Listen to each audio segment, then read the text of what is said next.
The sweltering Montana sun beat down mercilessly on Lillian Emerson's back as she wiped sweat from her brow and glared at the broken wagon wheel before her.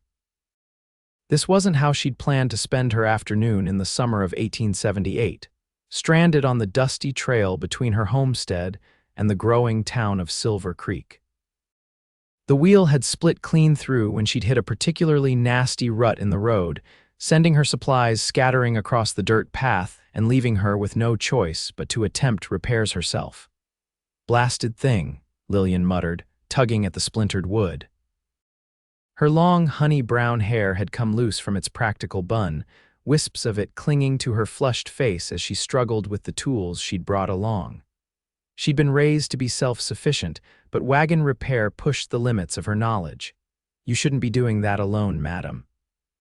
The deep voice startled her so badly she nearly dropped her hammer. Lillian whirled around, one hand instinctively reaching for the small revolver tucked in her skirt pocket. The man who stood before her raised his hands in a placating gesture, a small smile playing at his lips beneath a well-groomed mustache. He was tall, with broad shoulders that tapered to a narrow waist, dressed in practical trail clothes that had seen their fair share of dust and work. His dark hat shaded eyes the color of a summer sky, and the badge pinned to his vest caught the sunlight. "Sheriff Nathan Ward," he introduced himself, tipping his hat politely. "I was making my rounds when I spotted you. That wheel looks to be in rough shape." Lillian straightened her back, brushing dirt from her hands onto her already stained apron. "I'm managing just fine, Sheriff." Her chin lifted slightly in defiance even as she surveyed the mess around her. "Though I admit, wagons aren't my specialty." "They happen to be one of mine," he replied, dismounting from his horse with fluid grace. "My pa was a wheelwright back in Missouri. Mind if I take a look?" Lillian hesitated. She'd learned the hard way that independence was vital for a woman alone in the West. After losing her parents to influenza 3 years ago, she'd managed their small ranch by herself, refusing offers of help that always seemed to come with strings attached. But a broken wagon meant no way to transport her goods to market tomorrow, and that was something she couldn't afford. "I suppose I could use a hand," she conceded, stepping back from the wagon. "I'm Lillian Emerson. My place is about 5 miles north of here." "The Emerson homestead," Nathan nodded, recognition flickering across his features. "Heard you've been running it yourself since your folks passed." "That's mighty impressive." As he knelt to examine the damaged wheel, Lillian studied him more carefully. She'd seen the new sheriff in town a few times since his arrival 3 months ago, but they'd never formally met. The previous sheriff had been a corrupt old man in the pocket of the cattle barons, but rumor had it this one actually enforced the law equally. "This is salvageable, but we'll need to replace these 2 spokes and reinforce the rim," Nathan declared after his inspection. "Do you have spare parts in your wagon?" "I've got some wood pieces, but nothing specifically for wagon repairs," Lillian answered. Nathan nodded thoughtfully. "I've got what we need back at the sheriff's office." "Tell you what, I'll ride back to town, gather the supplies, and return to help you fix this. Shouldn't take more than a couple hours." Lillian frowned. "I can't ask you to do all that, Sheriff. You must have more important duties than helping a stranger with a wagon wheel." "Keeping folks safe is my duty, Miss Emerson," he replied simply. "And leaving you stranded out here alone wouldn't be keeping you safe.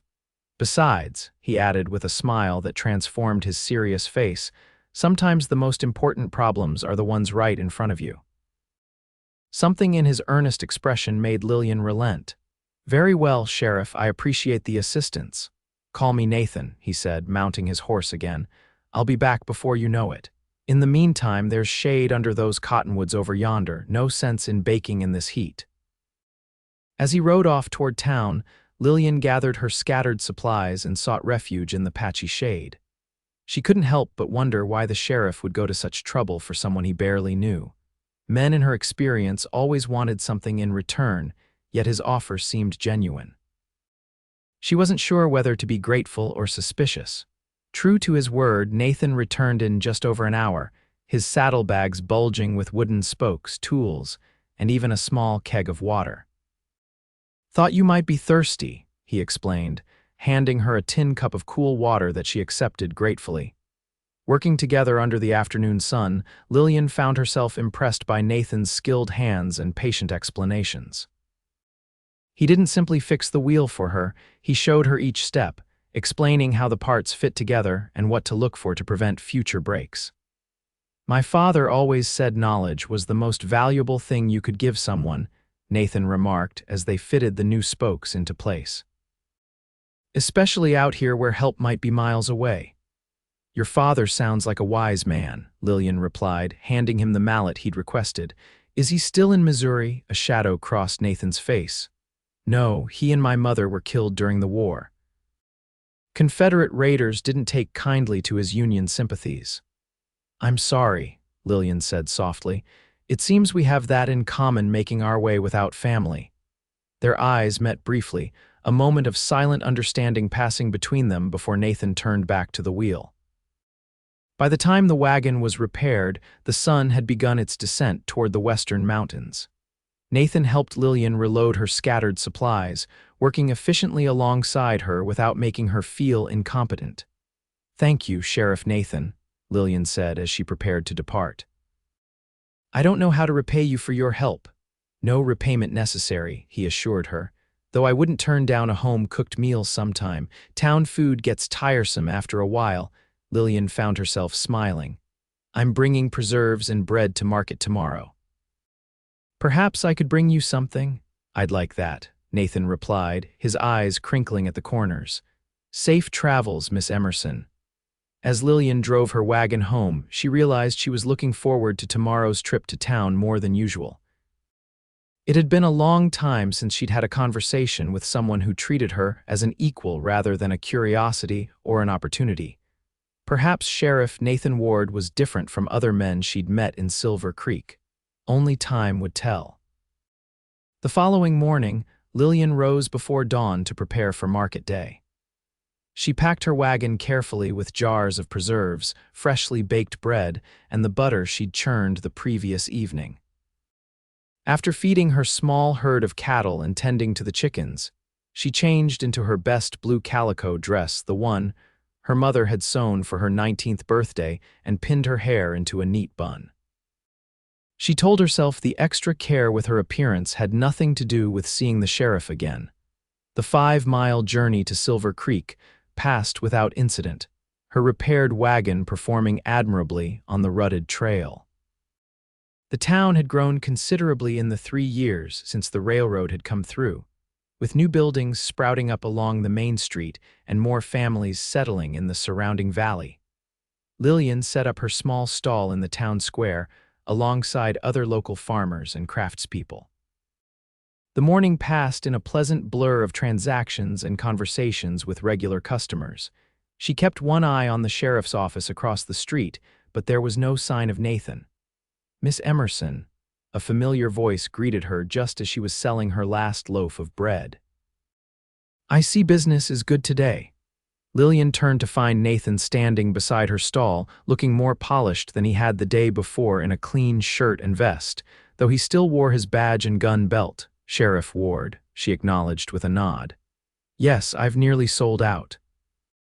The railroad workers are particularly fond of my blackberry preserves." "I can see why folks would favor your goods," he replied, examining the remaining jars on her table. "Everything looks first-rate." Lillian felt a flush of pride at his compliment. "I saved something for you, as promised." She reached beneath the table and brought out a cloth-wrapped package.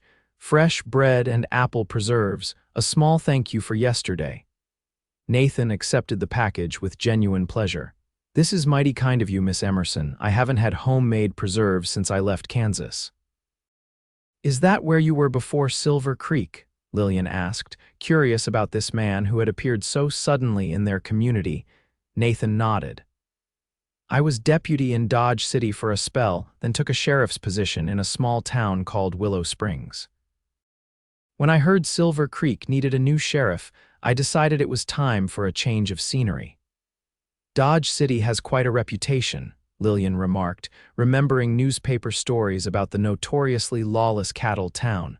"Most of it earned," Nathan admitted with a wry smile. It was educational, to say the least.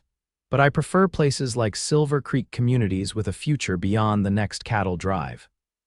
Their conversation was interrupted by a commotion at the far end of the square. Raised voices quickly escalated to shouting, drawing Nathan's attention. "Excuse me, Miss Emerson," he said, his expression shifting instantly to professional alertness. "Duty calls." Lillian watched as he strode purposefully toward the disturbance, two men locked in an increasingly heated argument outside the saloon.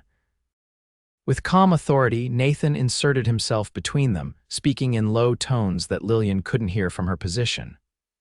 Whatever he said seemed to work. Within minutes, the men separated, one entering the saloon while the other walked away down the street. Nathan's quiet competence impressed her.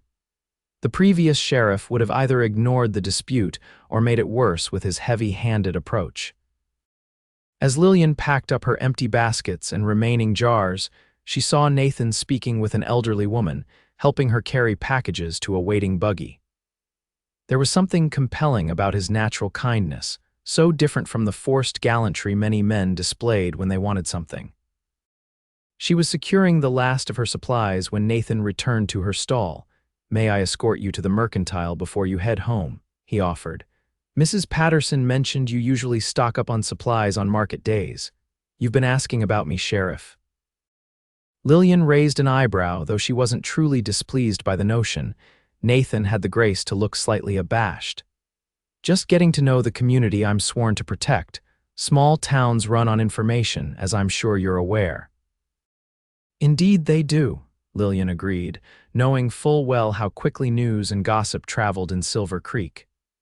"And yes, I would appreciate the escort. I have several heavy items on my list today."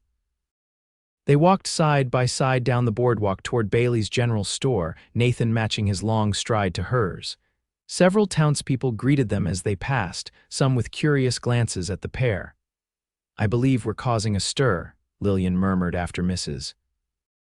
Henderson, the banker's wife, had given them a particularly pointed look. "Small towns," Nathan said with a shrug. "Everyone's business is everyone's business. Does it bother you?" Lillian considered the question. "Not particularly. I stopped worrying about town gossip when I took over the ranch." "There were plenty who said a woman couldn't manage alone, and I've enjoyed proving them wrong these past 3 years." "From what I've gathered, you've done more than manage," Nathan replied. "Your place is one of the most successful small operations in the county." His recognition of her accomplishments, stated so matter-of-factly, warmed Lillian more than she expected. Most men either dismissed her success or tried to take credit for advising her. At the mercantile, Nathan helped her select the items on her list, carrying the heavier sacks of flour and sugar without making a show of his assistance. As they were completing their transaction, the door opened with a bang, admitting a tall, broad-shouldered man whose expensive clothes marked him as someone of means. "Ah, Miss Emerson," the newcomer said, removing his hat to reveal slicked-back dark hair.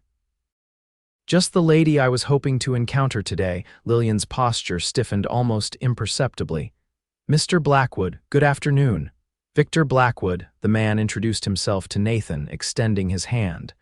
"Owner of the Rocking Bee Ranch." "Sheriff Nathan Ward," Nathan replied, shaking the offered hand briefly. "Yes, our new lawman," Blackwood said with a tight smile that didn't reach his eyes. "I trust you're finding Silver Creek accommodating. It's a fine community," Nathan answered evenly. Blackwood turned his attention back to Lillian. "Miss Emerson, I was hoping you'd reconsider my offer for your property. My foreman reports your southern pasture would connect perfectly with our existing range, and my latest offer is more than generous." "As I've told you before, Mr. Blackwood, the Emerson homestead is not for sale," Lillian replied, her tone polite but firm. "Not at any price." A flash of annoyance crossed Blackwood's features before he masked it with another smile. "I understand your sentimental attachment, but surely you must recognize that a woman alone cannot hope to compete with operations like mine. Sooner or later, you'll need to be practical." Nathan shifted slightly, his stance now more protective without being obvious about it. "Seems to me Miss Emerson is being perfectly practical by holding onto profitable land." he observed mildly. Blackwood's eyes narrowed as he assessed the sheriff. I wasn't aware you had expertise in ranching matters, Sheriff Ward. I have expertise in recognizing when someone said no clearly, Nathan replied, his tone still pleasant but with an unmistakable edge of steel beneath it. For a moment, tension crackled in the air between the two men. Then Blackwood replaced his hat with deliberate care. Well, my offer remains open, Miss Emerson. Good day to you both. With a curt nod, he departed, the bell above the door jangling in his wake. I take it Mr. Blackwood has been persistent, Nathan remarked as Mr. Bailey finished tallying their purchases. Like a hungry coyote circling a henhouse, Lillian confirmed. His ranch surrounds mine on 3 sides and he's determined to have it all. He started making offers after my parents died and they've grown increasingly difficult to refuse. But refuse you have, Nathan noted with approval. That land is my heritage and my future, Lillian said simply. And I won't be bullied into selling, no matter how generous his offers become. They loaded her supplies into the wagon, and Nathan helped her up to the driver's seat. As he handed her the reins, his fingers brushed against hers briefly, sending an unexpected warmth up her arm. Thank you again for your help, Sheriff, Lillian said, suddenly conscious of how close he stood beside the wagon. My pleasure, Miss Emerson. His blue eyes held hers for a moment longer than necessary. Would it be too forward to ask if I might call on you properly sometime? Perhaps Sunday after church, the question surprised her, though perhaps it shouldn't have. There had been something building between them, a connection she hadn't felt with anyone before. I think I would like that, she answered honestly. Nathan's smile brightened his entire face. Then I'll see you on Sunday, he stepped back from the wagon. Safe journey home, Lillian. As she drove out of town, Lillian couldn't help but smile to herself. For the first time in years, she was looking forward to something beyond the daily routine of ranch work. Whether that was wise remained to be seen, but the feeling was too pleasant to deny. The sun was beginning its westward descent when Lillian approached her property. The Emerson homestead wasn't large by Montana standards, but its 800 acres included prime grazing land, a year-round creek, and enough timber for building and firewood. The modest 2-story house her father had built stood on a small rise, overlooking the valley where their cattle grazed. As she neared the house, Lillian noticed something wasn't right. The front door stood ajar, swinging slightly in the afternoon breeze. She was certain she'd locked it before leaving that morning. Pulling the wagon to a stop, she reached for the revolver in her pocket, suddenly grateful for the weapon's reassuring weight. Carefully, she approached the house, every sense alert for danger. Inside, she found chaos. Furniture had been overturned, her mother's china cabinet lay shattered on the floor, and the contents of drawers and cupboards were strewn everywhere. Upstairs was no better. Her bedroom had been ransacked, the mattress slashed open, and her parents' room similarly destroyed. Nothing appeared to be missing, which made the violation all the more bewildering. This wasn't a robbery, it was a message. Lillian's hands trembled as she began to restore order to her home, her mind racing. Was this Blackwood's doing? It seemed too convenient a coincidence, occurring just hours after she'd refused his offer again. By nightfall, she had managed to clean up the worst of the mess, but sleep remained elusive. Every creak of the house settling made her reach for her gun, and twice she went to check on sounds outside that turned out to be nothing more than the wind or nocturnal animals. When dawn finally broke, Lillian had made a decision. She would not be intimidated, but neither would she be foolish. This was something the sheriff needed to know about. After tending to her animals, she hitched her wagon again and set out for town, weariness and anger competing for dominance within her. She hadn't asked for this fight, but if it was being forced upon her, she would face it head-on. The sheriff's office was a small building just off the main street, distinguished by the Silver Creek Sheriff sign above its door. When Lillian entered, she found Nathan at his desk, writing in what appeared to be an official ledger. He looked up at her entrance, his welcoming smile quickly fading as he took in her exhausted appearance and determined expression. "Lillian, what's happened?" He was on his feet immediately, guiding her to a chair. Someone broke into my house yesterday while I was in town, she explained, her voice steadier than she felt. They destroyed much of my property but didn't steal anything of value. Nathan's expression darkened. Tell me everything, he said, pulling up a chair to sit facing her. Lillian described the scene she'd discovered and her suspicions about Blackwood's potential involvement, given the timing. Nathan listened intently, occasionally asking clarifying questions but never once suggesting she might be overreacting or jumping to conclusions. I'll ride out there today to investigate, he promised when she'd finished. And I'll have a conversation with Blackwood as well, though proving his involvement will be difficult without witnesses. I don't expect miracles, Sheriff, Lillian assured him, but I wanted this on record in case. In case there's more trouble, Nathan leaned forward, his eyes serious. Lillian, I want you to consider staying in town for a few days, at least until we know more. She shook her head firmly. I can't abandon my livestock and I won't be driven from my home. That's exactly what they want. Then at least let me assign someone to keep an eye on your property, Nathan pressed. My deputy, Jim Parker, is reliable and discreet. I appreciate the offer, but it's unnecessary, Lillian insisted. I've managed on my own before and I can do so again. Besides, your deputy likely has more important duties than babysitting a stubborn woman and her cattle. Nathan's mouth quirked in a half-smile. You're the most self-sufficient person I've met, Lillian Emerson, but even the strongest folks need help sometimes. It's not weakness to accept it when it's offered freely. His words struck a chord in her. Perhaps her fierce independence, born of necessity after her parents' death, had become a wall she used to keep others at a distance. Very well, she conceded. If your deputy can spare the time, I would welcome the extra eyes. Good, Nathan nodded, relief evident in his expression. I'll send Jim out this afternoon, and I'll come by myself once I've looked into a few things in town. As Lillian rose to leave, Nathan caught her hand gently. Be careful, Lillian. Whoever did this wanted to frighten you, which means they're not ready for direct confrontation. That makes them unpredictable. The concern in his eyes warmed her even as his warning sent a chill down her spine. I'm always careful, Nathan, but I appreciate your concern.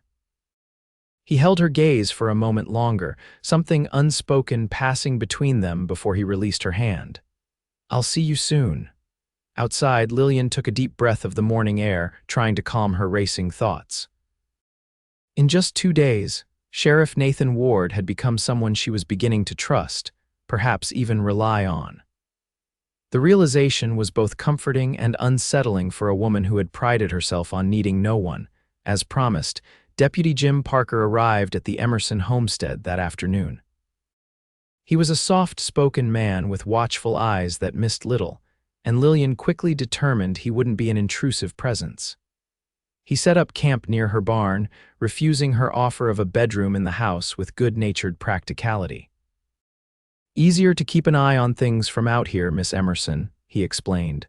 And the sheriff would have my hide if I imposed on your hospitality. Nathan himself arrived as the sun was setting, his expression grim as he dismounted from his horse. Did you find anything? Lillian asked, meeting him at the gate. Tracks from at least 2 horses heading northeast after leaving your property, he reported, and I had that talk with Blackwood. How did that go? Nathan's mouth tightened. He denied any involvement, of course. Seemed genuinely surprised about the break-in, but he's either an honest man or a good actor. I can't tell which yet. My money's on actor, Lillian said dryly. Maybe so, but we need more than suspicions. Nathan surveyed her repaired front door with a professional eye. You've reinforced this well. My father taught me carpentry basics, Lillian explained. I've been making repairs and improvements since I took over the place. You continue to impress me, Miss Emerson, Nathan said with genuine admiration. Most men I know couldn't have fixed that door so neatly. They walked together toward the house, the evening air cool after the heat of the day. Deputy Parker nodded to them from his position near the barn, then tactfully redirected his attention to caring for his horse. I've been thinking about your situation, Nathan said as they reached the porch. The timing of this vandalism, right after you refused Blackwood's offer again, can't be coincidence. I've been thinking the same, Lillian agreed, gesturing for him to take a seat in one of the wooden chairs her father had made. But why destroy my property rather than steal it? What message were they trying to send? That you're vulnerable, Nathan said bluntly. That your independence is an illusion they can shatter whenever they choose. His assessment, spoken plainly without any attempt to soften the truth, confirmed Lillian's own thoughts. She appreciated that he didn't try to protect her from harsh realities. Then they don't know me very well, she replied, her voice steady. I don't intimidate easily. No, you don't, Nathan agreed, a smile warming his serious features. Which is one of many things I admire about you. The compliment, delivered so straightforwardly, brought a flush to Lillian's cheeks. You hardly know me, Sheriff. I'm a good judge of character, he replied. Comes with the job, and everything I've seen tells me you're a woman of exceptional strength and integrity. Their eyes met in the fading light, and Lillian felt a connection that went beyond mere attraction. This man truly saw her and valued what he found. The moment was broken by the sound of approaching hoofbeats. Nathan was on his feet instantly, hand moving to his gun as Deputy Parker emerged from the shadows near the barn, rifle ready. A rider appeared at the gate, silhouetted against the darkening sky. As he came closer, Lillian recognized Noah Thompson, whose small ranch bordered her northern pasture. Evening, Lillian, Noah called, tipping his hat as he dismounted. He nodded respectfully to Nathan. Sheriff, didn't expect to find you out here. Mr. Thompson, Nathan acknowledged. What brings you by at this hour? Saw something concerning today that I thought Lillian should know about, Noah explained, climbing the porch steps. 2 of Blackwood's men were riding along her northern fence line, studying it mighty carefully. When they spotted me watching, they claimed to be looking for strays, but I didn't see any cattle with them. Lillian exchanged a glance with Nathan.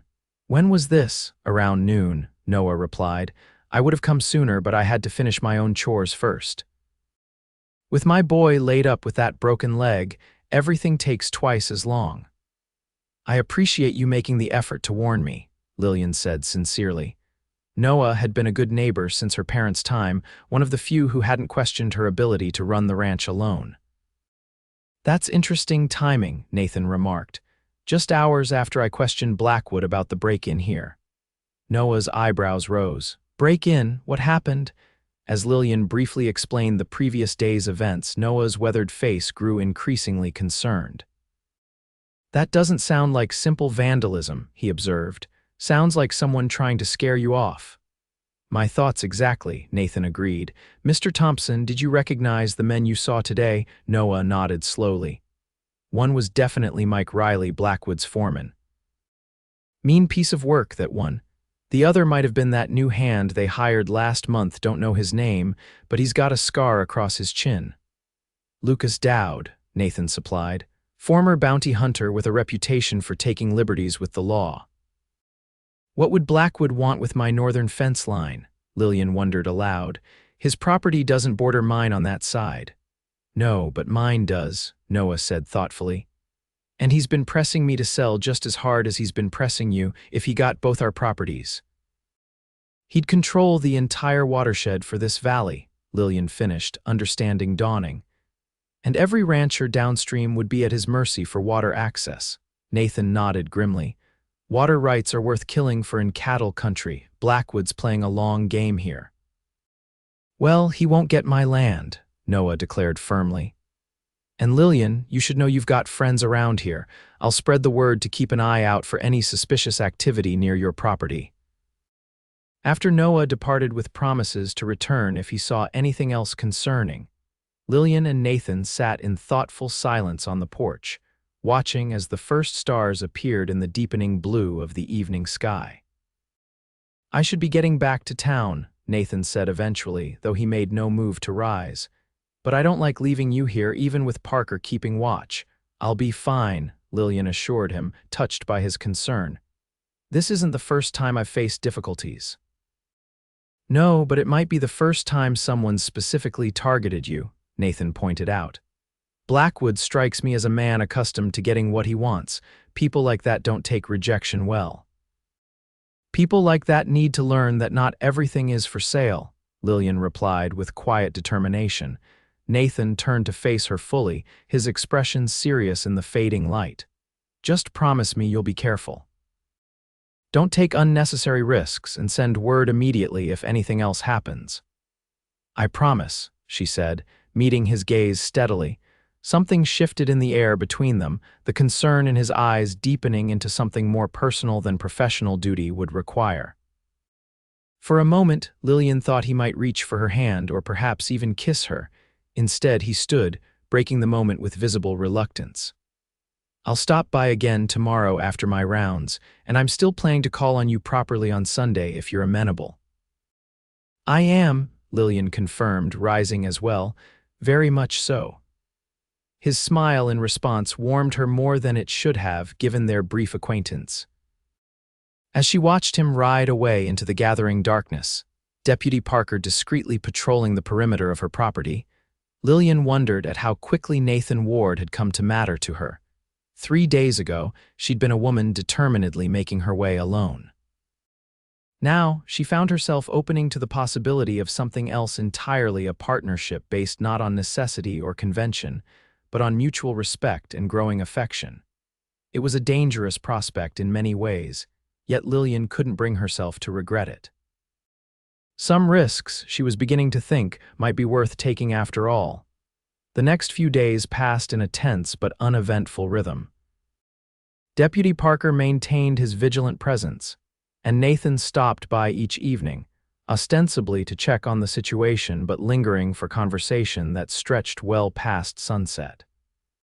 No further incidents occurred, but Lillian couldn't shake the feeling that the vandalism had been only the opening move in a longer game. Sunday morning dawned clear and mild, perfect weather for the church services held in the white clapboard building at the edge of Silver Creek. Lillian dressed with particular care in her best dress of deep green wool, a garment she rarely had occasion to wear. She pinned her hair into an elegant twist, allowing a few soft curls to frame her face, and even added a touch of her mother's rose-scented perfume to her wrists. Deputy Parker escorted her to town, maintaining a respectful distance as she entered the church. Inside, Lillian was immediately aware of the curious glances directed her way. Word of the sheriff's visits to her property had clearly spread, fueling the town's ever-active rumor mill. She slipped into a pew near the back, nodding politely to acquaintances but avoiding extended conversation. A few minutes later, Nathan entered, his tall figure commanding attention in his dark Sunday suit. His eyes scanned the congregation until they found her, and the smile that lit his face at the sight of her sent a pleasant warmth through Lillian's chest. To her surprise, he made his way directly to her pew and gestured questioningly at the empty space beside her. When she nodded, he settled himself next to her, close enough that she could detect the clean scent of soap and leather that she was coming to associate with him. "Good morning, Miss Emerson," he greeted her quietly. "You look lovely today." "Thank you, Sheriff," she replied, conscious of the interested gazes now fixed upon them. "You're looking well yourself." Their whispered exchange was interrupted by the arrival of Reverend Matthews, whose sermon on neighborly duty and Christian charity seemed particularly pointed when his gaze lingered on certain members of the congregation, including Victor Blackwood, who sat prominently in the front row. After the service concluded, Nathan offered Lillian his arm as they exited the church. "Would you do me the honor of joining me for dinner at the hotel restaurant?" he asked. "I realize it's not as personal as a home-cooked meal, but Mrs. Wilson serves an excellent Sunday roast." "I would be delighted," Lillian accepted, ignoring the speculative looks from the church ladies gathered nearby. The Silver Creek Hotel restaurant was the finest establishment in town, with white tablecloths and proper silverware setting it apart from the more rustic offerings at the saloon or cafe. Nathan seated Lillian with careful courtesy before taking his own chair across from her. Their conversation flowed easily as they enjoyed Mrs. Wilson's renowned roast beef and apple pie. Nathan spoke of his childhood in Missouri, his time as a Union soldier. Despite his youth, he had lied about his age to enlist at 16, and his journey west after the war. Lillian shared stories of growing up on the homestead, her education at a ladies' seminary in Denver, and her decision to return home rather than pursue the teaching career her mother had envisioned for her. "I couldn't bear the thought of being confined to a classroom when the mountains and prairies called to me," she admitted. "My mother was disappointed, but my father understood. He said some people are meant for open spaces." "Your father sounds like a wise man," Nathan observed. "And clearly he taught you well. Not many could have maintained a successful ranch under the circumstances you faced." "He believed women were just as capable as men, given the same opportunities," Lillian said. "A radical notion, according to some." "Not radical to me," Nathan replied. "I've known too many remarkable women to doubt their capabilities." Their meal was nearly finished when the restaurant door opened to admit Victor Blackwood and a young woman Lillian recognized as his daughter, Rebecca. Blackwood's eyes narrowed when he spotted Nathan and Lillian, but he nodded with cool civility as he led Rebecca to a table across the room. "His timing seems convenient," Lillian murmured. "He makes a point of being seen at the hotel every Sunday," Nathan explained quietly.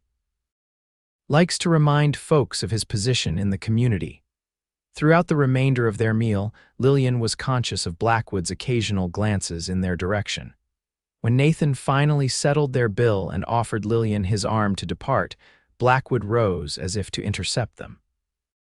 "Sheriff Ward, Miss Emerson," he greeted them, his tone cordial despite the coldness in his eyes. "A pleasant surprise to see you dining together. I trust you've had no further incidents at your property, Miss Emerson." The subtle emphasis he placed on incidents raised Lillian's suspicions immediately. How would he know there had been no further trouble unless he was directly involved? "Everything has been perfectly peaceful, Mr. Blackwood," she replied evenly. "Thank you for your concern." "Good, good," he nodded, his smile not reaching his eyes. "Though I imagine maintaining that large property must be quite a burden for you, especially alone, my offer still stands should you reconsider." "Miss Emerson isn't alone," Nathan interjected mildly. "She has friends in this community who value her contribution to it." The two men locked eyes for a moment, an unspoken challenge passing between them before Blackwood inclined his head slightly. "Of course," he acknowledged. "Well, I won't keep you. Good day to you both." As they left the restaurant, Lillian could feel Blackwood's gaze following them.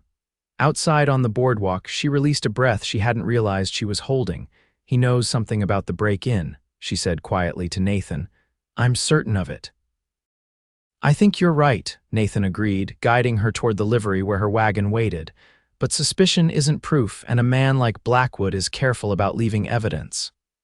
"So what do? We watch and wait," Nathan said grimly. "And we make sure he understands that any move against you will have consequences." When they reached her wagon, Nathan helped Lillian up to the seat with careful hands that lingered perhaps a moment longer than strictly necessary. "Thank you for dining with me today," he said, looking up at her with those remarkable blue eyes. "I've enjoyed your company tremendously." "As have I," Lillian replied honestly. "It's been a very long time since I've spent such a pleasant afternoon." Nathan's smile deepened the corners of his eyes in a way that made Lillian's heart beat a little faster. "May I call on you again this week? Perhaps Wednesday evening?" "I'd like that," she nodded, surprised by how much she meant it. "Then it's settled." He stepped back from the wagon, hat in hand. "Safe journey home, Lillian." As she drove out of town, Lillian found herself smiling despite the lingering concerns about Blackwood. Something was beginning between her and Nathan, something unexpected and potentially wonderful. For the first time in years, she allowed herself to imagine a future that included more than just survival and solitary determination.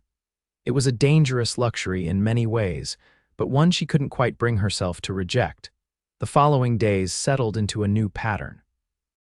Deputy Parker continued his watchful presence at the homestead, though he now limited his visits to nighttime hours when Lillian would be most vulnerable.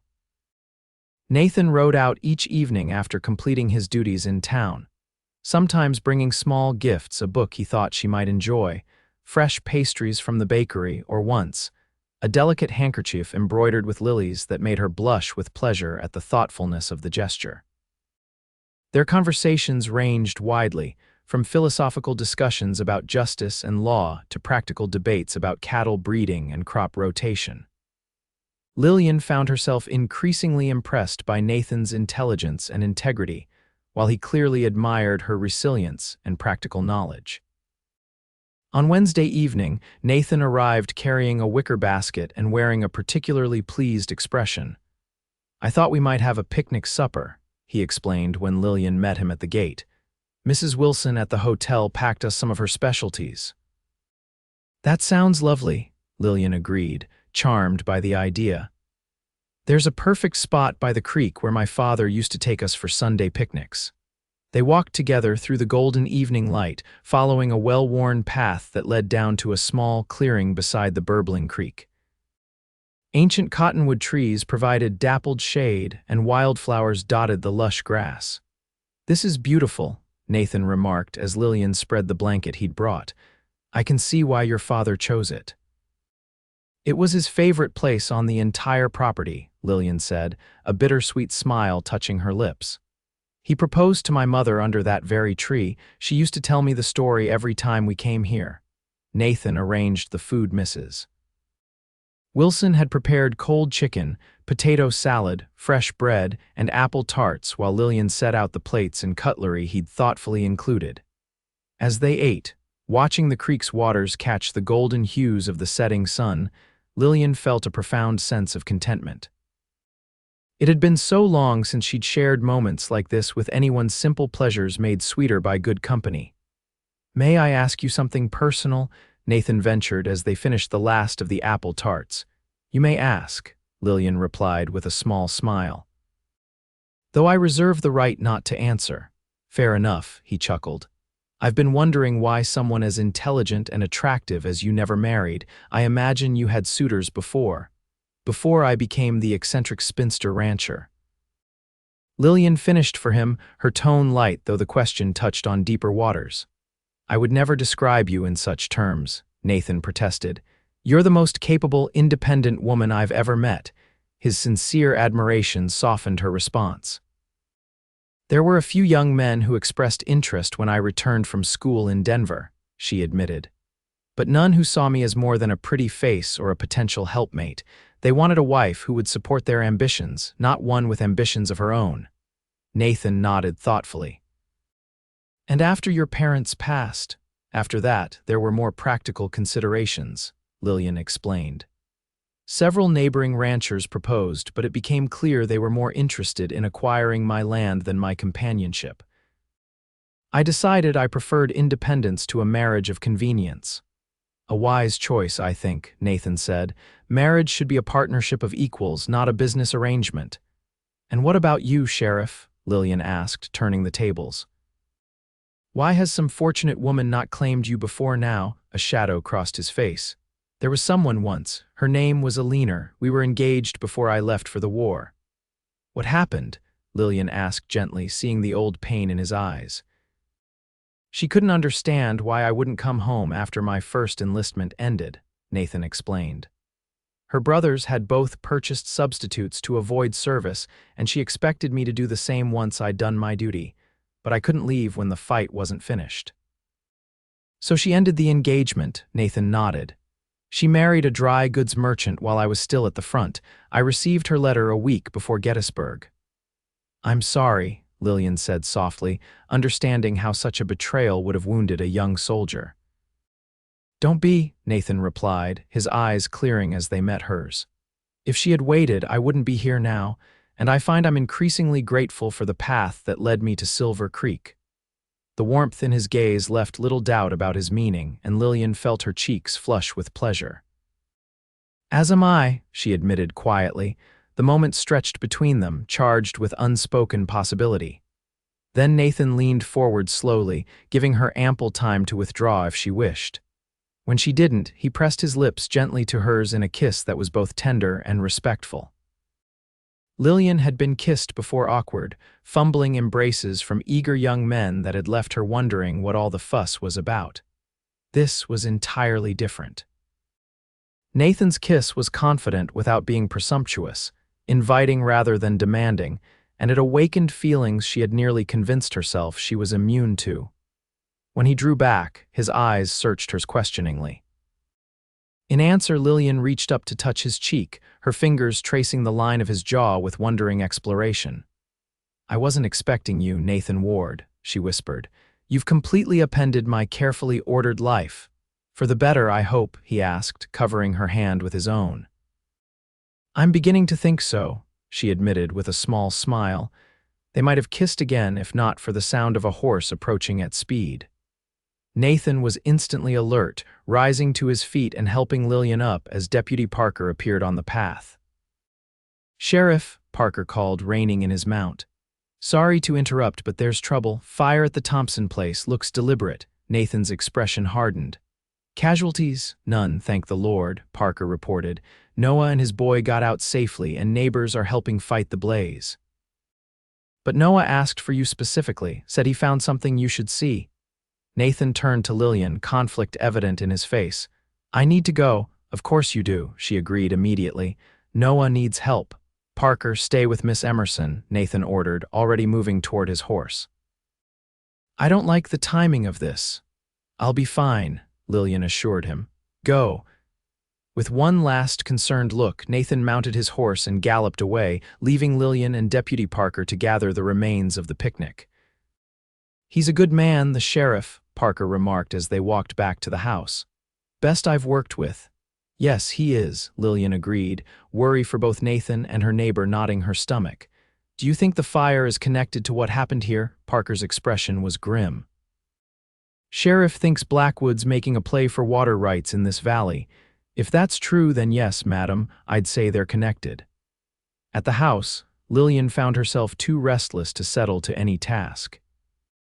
She paced the porch, watching the northern horizon where a faint orange glow marked the location of the Thompson Ranch. The thought of Noah and his son Jacob, still recovering from a broken leg, facing such destruction made her heart ache. It was well past midnight when Nathan finally returned, his clothes and face smudged with soot, exhaustion evident in every line of his body as he dismounted. "How bad?" Lillian asked, hurrying down the porch steps to meet him. "The barn's a total loss, along with the winter hay they'd stored," Nathan reported grimly. "House is damaged but salvageable. Thompson and the boy will stay with the Millers until repairs can be made." "And what did Noah want you to see?" Nathan reached into his pocket and withdrew a metal object, holding it up so it caught the light from the house. It was a spur distinctive with an unusual star-shaped roll, found near where the fire started, he explained. Noah recognized it. Belongs to Mike Riley, Blackwood's foreman. Lillian's breath caught. "That's evidence, then. You can arrest him." "It's circumstantial at best," Nathan sighed, rubbing a hand over his face. "Riley will claim he lost it days ago or that it was planted. And Blackwood has enough influence with Judge Preston to make charges difficult to sustain without more proof. So they'll get away with it." Again, frustration sharpened Lillian's tone. "No," Nathan said firmly. "I'm not letting this go, but we need to be smart about how we proceed. Blackwood's playing a game with high stakes, and he won't hesitate to eliminate obstacles, including us." The "us" in his statement didn't escape Lillian's notice. Somehow, in the span of just over a week, they had become a unit, their concerns and futures intertwined.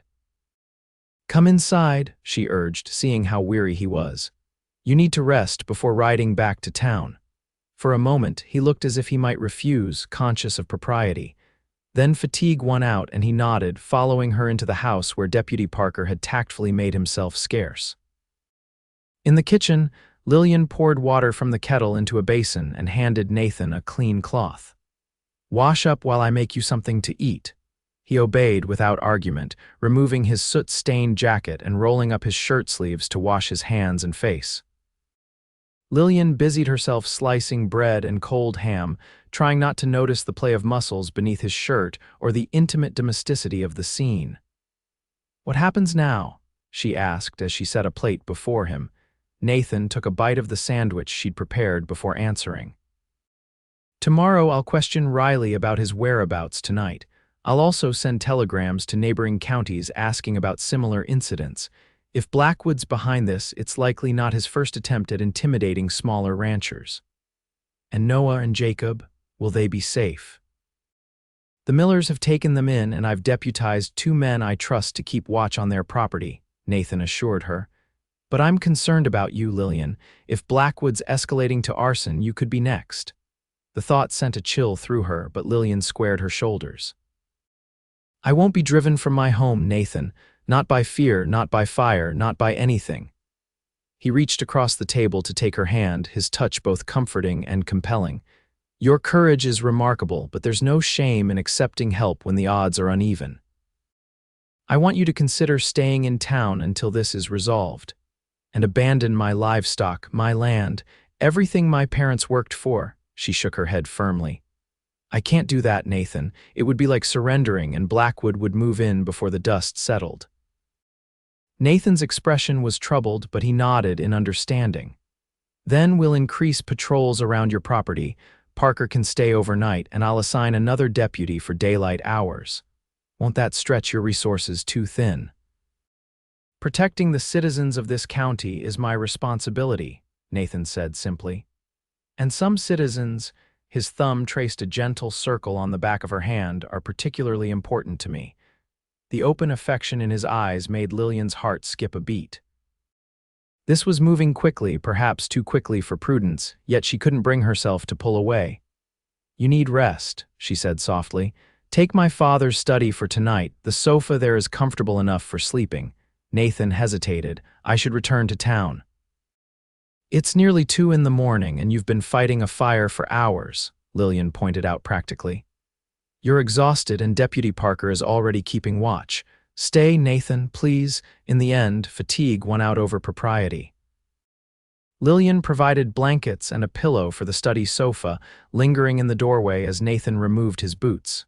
Thank you, he said quietly, not just for the accommodations, but for understanding what this badge means to me. I understand duty, Nathan, she replied. It's what keeps me here, working this land, honoring my parents' legacy. Their eyes met in the lamplight, mutual respect and deepening affection passing between them without words. Good night, Lillian, he said softly. Good night, Nathan, she echoed, closing the study door gently behind her. As she prepared for bed in her own room upstairs, Lillian reflected on how completely her life had changed in less than 2 weeks.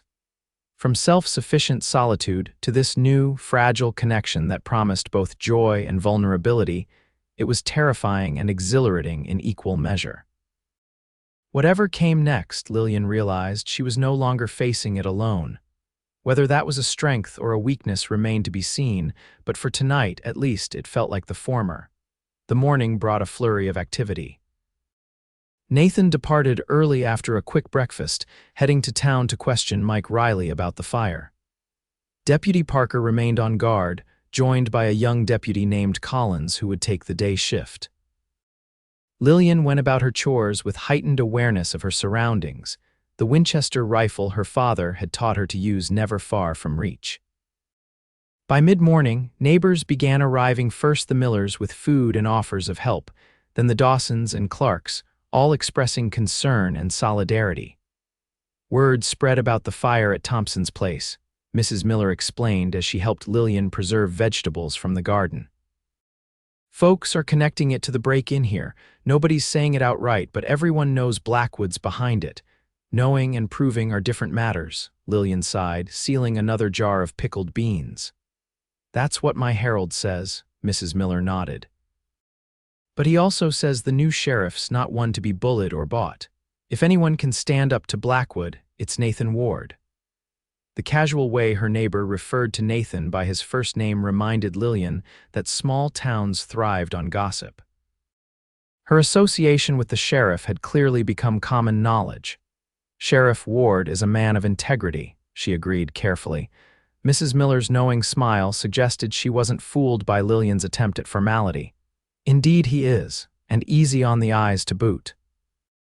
Harold says half the unmarried ladies in town were making eyes at him at the Founders' Day dance, but he didn't seem to notice any of them. Is that so? Lillian murmured, focusing intently on the jar in her hands. Mrs. Miller continued cheerfully. But he certainly notices you, dear. Harold saw how he looked at you in church on Sunday, said he hadn't seen a man so smitten since young Dr. Peterson met his wife at the county fair 2 years back. Lillian felt her cheeks warm at the frank assessment. Mrs. Miller, really? Oh, don't mind me, the older woman patted her hand. I think it's wonderful. You've been alone too long, and the sheriff seems like a good man. Just the sort who would respect a woman's independence while still being a true partner. Before Lillian could formulate a response, the sound of approaching riders drew their attention. Through the kitchen window, she saw Nathan returning with Deputy Parker, their expressions grim as they dismounted. Excuse me, Mrs. Miller, Lillian said, wiping her hands on her apron. It appears the sheriff has news. She met Nathan at the door, immediately sensing that something was wrong from the tension in his shoulders and the hard set of his jaw. What's happened? She asked without preamble. Riley's disappeared, Nathan reported, removing his hat as he entered the house. His bunkhouse was cleared out and Blackwood claims he left suddenly this morning, headed for Wyoming. Convenient timing, Lillian observed dryly. Too convenient, Nathan agreed. Especially since the stage doesn't run today and no one at the livery recalls seeing him hire or purchase a horse. Mrs. Miller, who had been listening openly, clucked her tongue. That man's always been trouble. My Harold says she was interrupted by the arrival of her husband, who burst into the kitchen with unusual agitation. Sheriff, you'd better come quick, Harold Miller announced. Riders coming from the North Blackwood and at least 10 of his men. They don't look friendly. Nathan's expression hardened. Parker Collins, he called to his deputies. Get into position. Mrs. Miller, you and your husband should leave now while you can. We're not abandoning Lillian, Mrs. Miller declared firmly, her husband nodding in agreement. The Emersons were good to us when we first settled here. We stand by our friends. Then, Mr. Miller, take this and cover the back door, Nathan instructed, handing the older man a shotgun from his saddle holster. Mrs. Miller helped Lillian secure the house. As they hurried to close shutters and barricade doors, Nathan turned to Lillian, his expression grave. This is a show of force, he explained quietly. Blackwood's trying to intimidate you, make a public display of his power. I want you to stay inside, away from windows. This is my home, Nathan, Lillian replied, her voice steady despite her racing heart. I won't cower in a corner while others defend it. Before he could argue, the sound of approaching hoofbeats grew louder. Nathan's jaw tightened, but he nodded in reluctant understanding. Stay behind me, was all he said. They stepped onto the porch together, Nathan slightly in front of Lillian, his hand resting near his holstered revolver. Deputy Parker stood to one side, Collins to the other, both alert and watchful. Victor Blackwood led the approaching riders, impeccably dressed despite the dust of the trail, his silver-handled riding crop glinting in the midday sun. Behind him rode 8 men, all armed, their expressions ranging from neutral to openly hostile. Quite the welcoming committee, Sheriff, Blackwood called as he reined in his horse before the house. Anyone would think you were expecting trouble. Just doing my job, mister. Blackwood, Nathan replied evenly. Protecting the citizens of this county, may I ask what brings you and your men to the Emerson property today? Blackwood's smile didn't reach his eyes. Neighborly concern, Sheriff. After the unfortunate fire at the Thompson place last night, I wanted to ensure Miss Emerson was safe and secure. These are dangerous times for isolated homesteads. The implied threat was clear to everyone present. How considerate, Lillian responded, stepping forward to stand beside Nathan. Though I can't help but notice this neighborly concern arrives heavily armed. The roads can be hazardous, Blackwood shrugged. Outlaws, Indians, all manner of dangers. A prudent man travels prepared. Indeed, Nathan agreed, his tone deceptively mild. Speaking of prudence, I'd like to speak with your foreman, Mike Riley. I have some questions about his whereabouts last night. Blackwood's expression remained neutral, but Lillian noticed a muscle twitch in his jaw. As I told you this morning, Riley has left my employ. Family emergency in Wyoming, I understand. Curious timing, Nathan observed. Especially given that we found his distinctive spur near the origin point of the Thompson fire. A ripple of uneasiness passed through Blackwood's men at this revelation. "Are you accusing my former employee of arson, Sheriff?" Blackwood asked, his voice hardening. "That's a serious charge to make without substantial evidence." "I'm conducting an investigation into a suspicious fire," Nathan corrected. "An investigation that would benefit from Mr. Riley's cooperation. His sudden departure suggests he may have something to hide. Or perhaps he simply recognized, as I have, that Silver Creek is changing," Blackwood countered. "The days of small homesteads like this one are numbered. Progress demands consolidation, efficiency. The future belongs to operations with the capital and manpower to maximize the land's potential." "The future of Silver Creek will be determined by its citizens, Mr. Blackwood," Nathan replied, "not by intimidation or force." Blackwood's pleasant facade slipped slightly, revealing the cold calculation beneath. "Every man has his price, Sheriff, every woman too. It's simply a matter of finding it." His gaze shifted to Lillian. "My offer still stands, Miss Emerson. $5,000 for your property, a generous sum that would allow you to establish yourself comfortably elsewhere, perhaps in a place better suited to a woman of your refinement." Before Lillian could respond, the sound of approaching riders drew everyone's attention. From the east came Noah Thompson, his arm in a sling from burns sustained in the fire, accompanied by at least 15 neighbors, the miller's son John, the Dawsons, the Clarks, and others, all armed and determined. "Heard there might be trouble at the Emerson place," Noah called as they approached. "Thought we'd stop by to offer our support." The neighbors arranged themselves in a loose semicircle, clearly aligning with Nathan and Lillian against Blackwood's men. "Seems Miss Emerson has quite a few friends," Blackwood observed, his confident demeanor faltering slightly at this unexpected development. "Good neighbors stand together," Noah replied firmly. "Something you might learn if you weren't so busy trying to drive us off our land." Blackwood's expression darkened. "I came here in good faith to express concern for Miss Emerson's safety." "With 8 armed men?" Nathan questioned skeptically. "That's not concern, Mr. Blackwood. That's intimidation or an attempt at it." For a tense moment, the two groups faced each other in silent confrontation.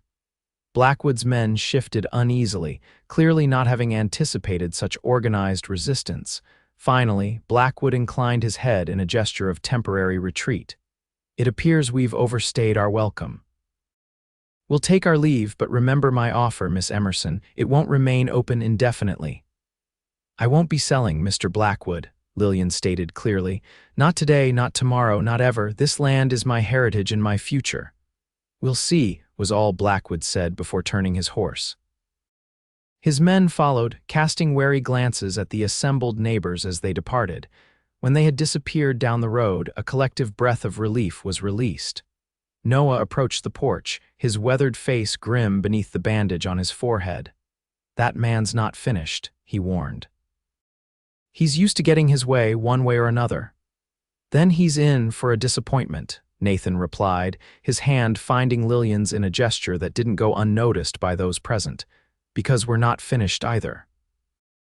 The impromptu gathering transformed into a council of war, with neighbors sharing information about suspicious activities on their properties, and Nathan outlining a plan for mutual defense.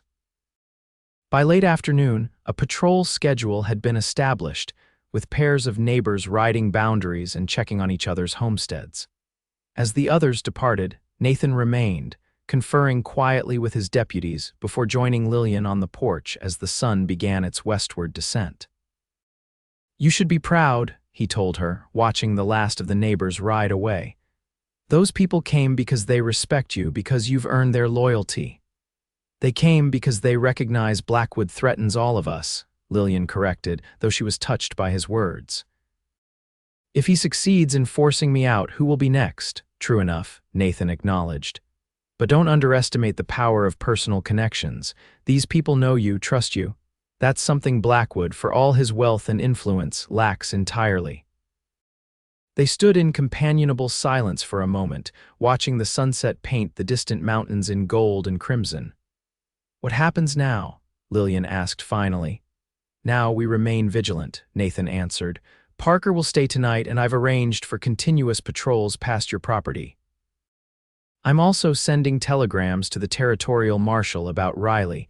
If he's truly fled to Wyoming, they can pick him up for questioning. And Blackwood, Nathan's expression hardened. Men like Blackwood believe themselves untouchable because of their money and connections. But no one is above the law, and sooner or later he'll make a mistake we can use against him. I hope it's sooner, Lillian sighed. I don't relish living under siege indefinitely. Nathan turned to face her fully, his blue eyes intent on hers. Lillian, I want you to know that whatever happens, you're not facing this alone, not anymore. The simple declaration warmed her more than any flowery profession could have. This was a man who understood the value of independence but also recognized the strength in partnership. I'm beginning to understand that, she replied softly. When he kissed her this time, there was a new urgency to it, as if the day's confrontation had clarified something important for both of them. Lillian responded with equal fervor, her hands gripping his shoulders as his arms circled her waist. I should go, Nathan murmured when they finally separated, his forehead resting against hers, before I forget all sense of propriety. You should, Lillian agreed, though she made no move to release him. People will talk. A smile tugged at his lips. People are already talking, Mrs. Miller has probably informed half the county about us by now, Lillian laughed softly. Likely so, she was quite forthcoming about the town's opinion on our association. And what is the town's opinion? Nathan asked, his tone light though his eyes were serious. Apparently you're considered quite a catch, Lillian teased. Half the unmarried ladies in Silver Creek are reportedly heartbroken by your attention to me. Only half, he replied with mock disappointment. My vanity is wounded. Their shared laughter eased some of the day's tension, creating a moment of normalcy amidst the uncertainty of their situation. I'll return tomorrow, Nathan promised as he reluctantly prepared to depart. In the meantime, Parker will keep watch and the neighbors will patrol through the night. You won't be alone. I know, Lillian said, and realized she truly believed it. After years of self-reliance, the feeling was both strange and comforting. As Nathan rode away, Deputy Parker taking up his position near the barn, Lillian reflected on how dramatically her life had changed in less than 2 weeks. The solitude she had both cultivated and endured had been breached, not just by Nathan, but by the community that had rallied around her today. Whatever Blackwood's next move might be, she would face it not as an isolated woman struggling alone, but as part of something stronger and more enduring than one man's greed or ambition. For the first time in years, Lillian fell asleep without the weight of solitary responsibility pressing down on her. The knowledge that others stood with her, that Nathan stood with her, made all the difference. The next morning dawned clear and cool, a welcome reprieve from the previous day's heat. Lillian was in the barn, milking her cow, when Deputy Parker appeared in the doorway. Rider coming, he reported, just one from the direction of town. Lillian finished her task quickly and followed him outside, shading her eyes against the rising sun to identify the approaching horseman. Relief washed over her as she recognized Nathan's tall figure and distinctive bay gelding. He dismounted with fluid grace, his expression serious as he approached. Good morning, Lillian Parker. Any trouble during the night? All quiet, Sheriff, Parker reported.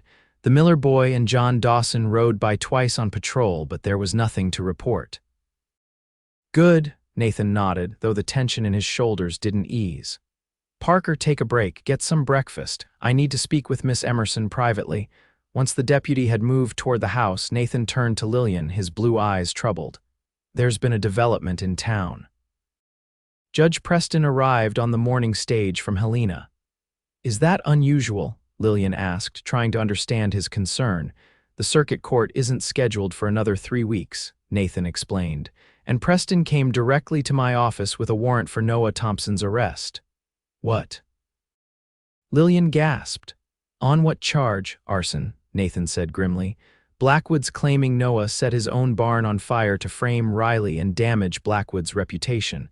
He's produced 2 witnesses who claim they saw Noah near his barn just before the fire started. That's preposterous. Lillian exclaimed.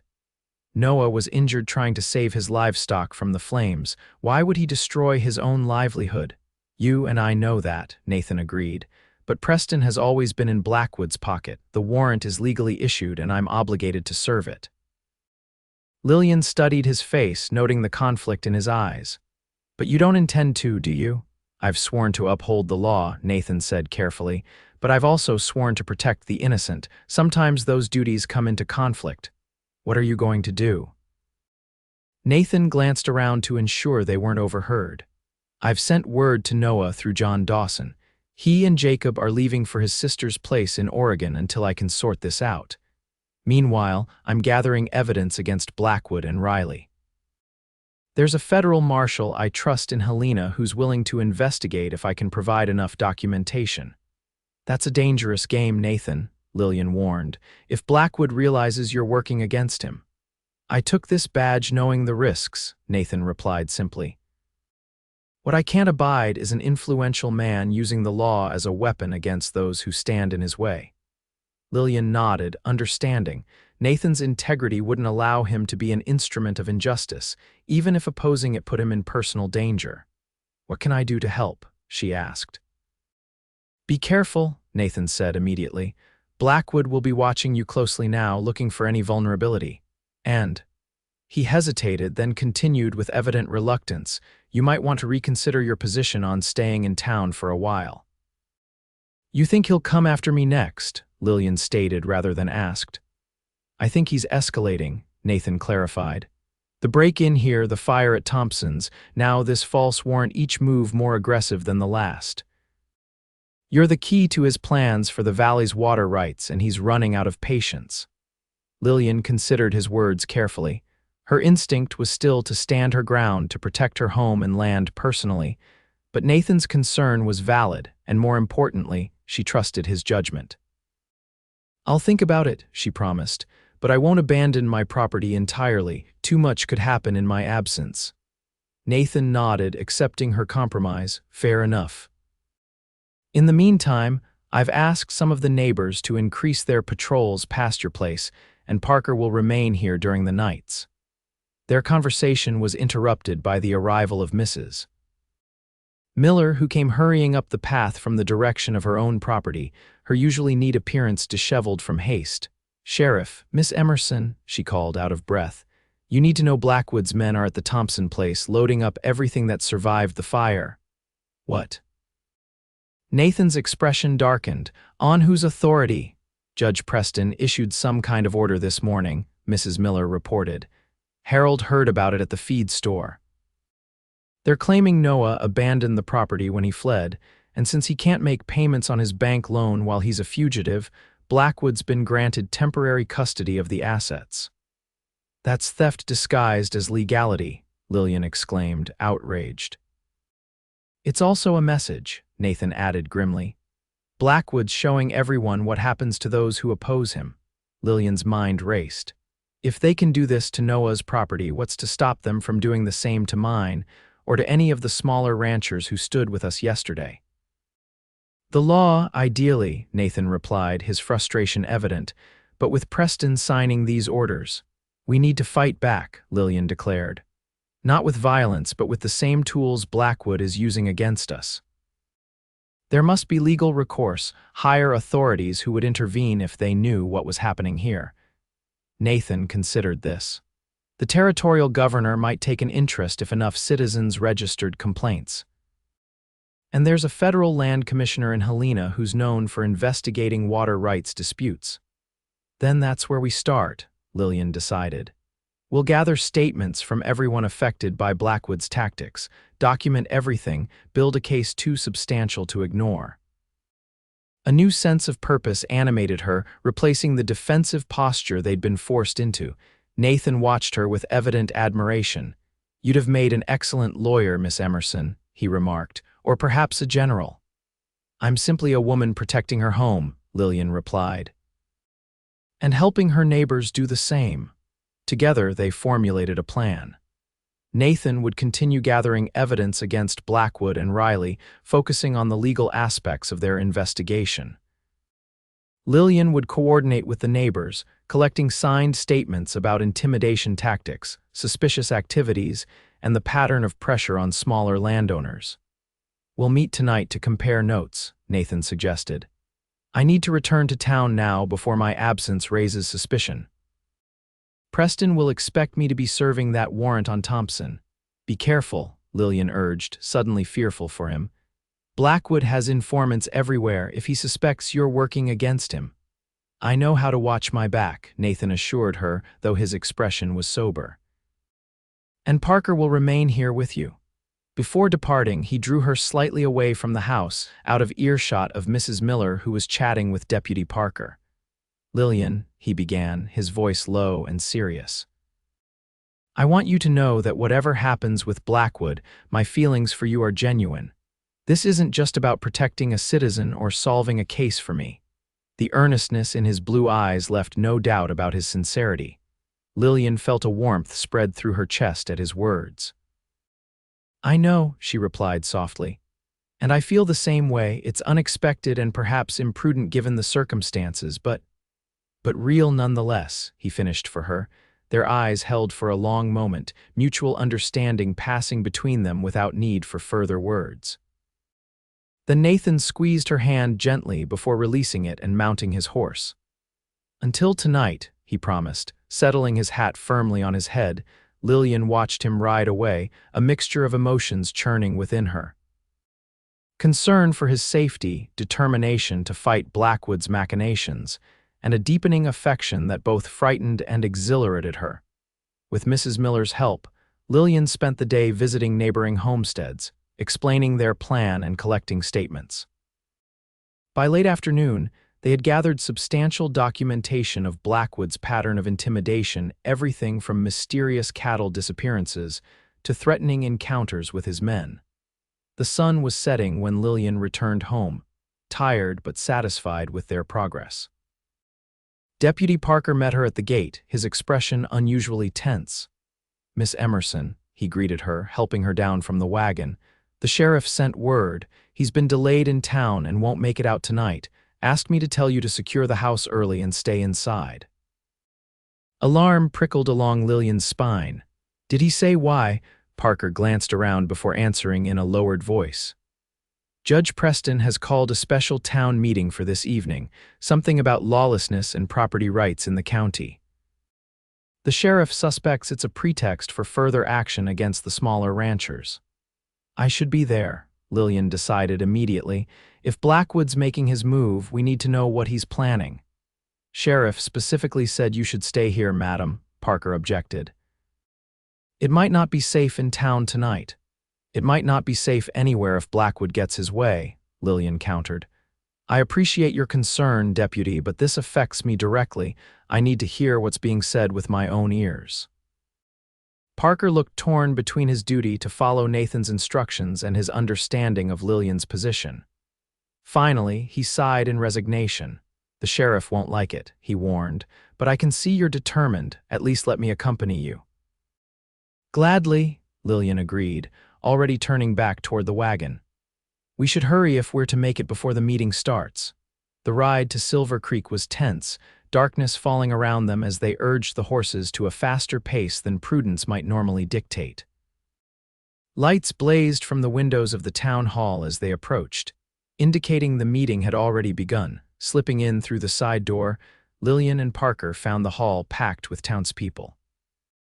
At the front, Judge Preston, a corpulent man with a perpetual scowl, stood addressing the assembly, flanked by Victor Blackwood and several of his men.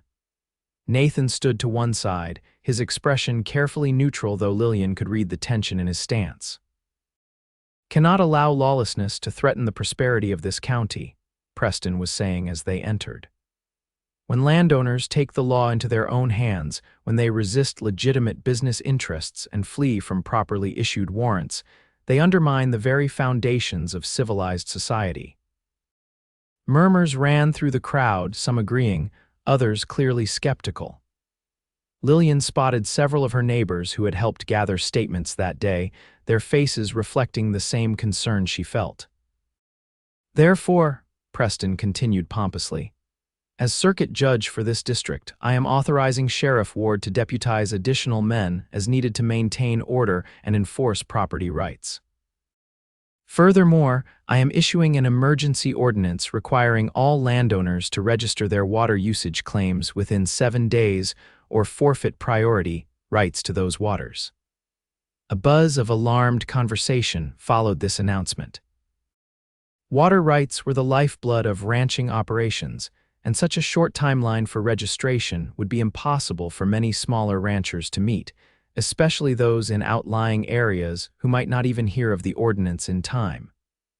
This is outrageous. Noah's neighbor, old Sam Dawson, stood up from his seat.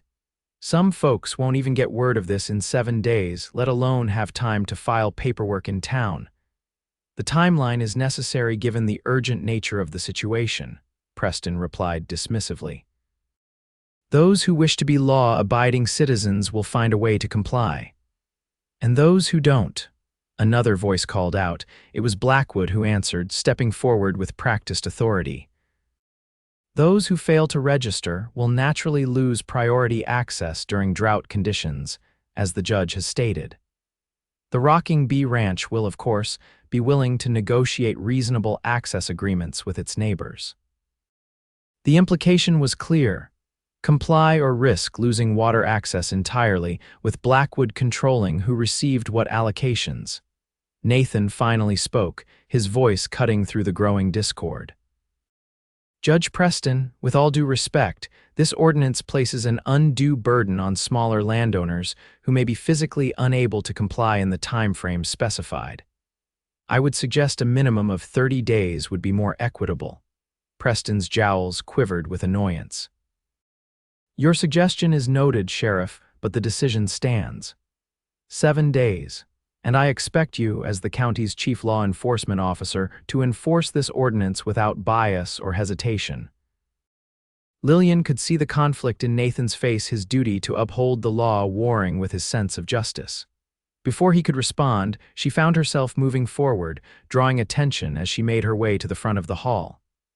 Miss Emerson, Preston acknowledged her with evident displeasure. This is a town meeting. I don't believe you reside within city limits. I am a landowner in this county, directly affected by the ordinance you've just announced, Lillian replied clearly, her voice carrying through the hushed room. And I believe many here would be interested to know that this so-called emergency has been manufactured by Mr. Blackwood as part of a systematic campaign to force smaller ranchers off their land. Blackwood's expression darkened. That's a serious accusation, Miss Emerson. One might even call it slanderous. It's neither serious nor slanderous when supported by evidence, Lillian countered, withdrawing from her reticule the folded papers she'd collected that day. I have here signed statements from 15 landowners documenting a pattern of intimidation, vandalism, and interference with property rights, all traceable to the Rocking Bee Ranch.